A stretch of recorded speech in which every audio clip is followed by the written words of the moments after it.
part of the issue that I've seen that's made people so furious in the last few weeks, again, I'm talking about Democrats, supporters of Biden, is his perceived choice of himself at the potential expense of not just the party, but the country. And that's been reinforced, of course, by the insular nature of his decision-making, the small inner circle, listening to Hunter Biden's counsel, bringing him into formal White House meetings. I have literally talked to people who are just incandescent with rage over the idea that Hunter Biden is being involved in making this decision rather than people who have a long record of not only running and winning campaigns, but of service to the country.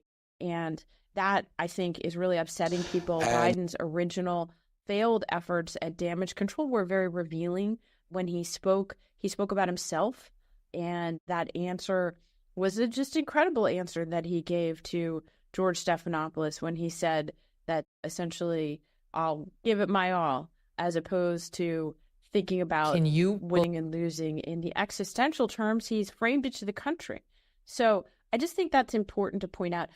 I've been speaking with some top Democrats. They believe that those Democrats who have the concerns about President Biden are now standing down politically, will back President Biden because of this fragile political moment. All of that talk about the debate faded almost instantly among my top Democratic sources as this unfolded, say it's time for the country to stick together, and that means Democrats sticking together as well. Faded almost instantly, and it appears now that the Biden campaign wants to use the current political moment actually to extenuate Biden's at least alleged political strengths. We should not forget, though, that before that assassination, this was the attempted assassination. It was the biggest story in the country, and it was a moment of genuine crisis. In fact, the very day of the attempted assassination, President Biden had an insane, interaction with members of the House Democrats. Go and put this up there on the screen, and I'll read from this entire thing. So there's this, the New Democrats, it's a coalition on Capitol Hill.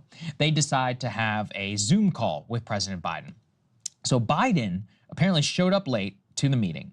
He then referred to a congressman who has a Bronze Star, quote, somewhat unintelligibly, and then pulled back before saying more. Sources were telling reporters that they were, quote, aghast, and they took it as deeply inappropriate. That was just the first of a crazy confrontation, basically insulting a congressman with a Bronze Star who was confronting him on his ability to continue running. Let's go to the next part here to just continue to look down a little bit. This was also a crazy moment, and literally out of something like Veep.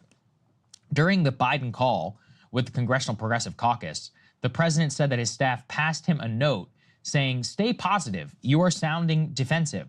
Biden then read the note aloud, according to the participants that were actually on the phone call. So literally reading the note aloud, almost like some sort of Ron Burgundy situation. And in every one of these congressional meetings, like I'm pulling up the detail. Right, and this is the guy with the nuclear codes.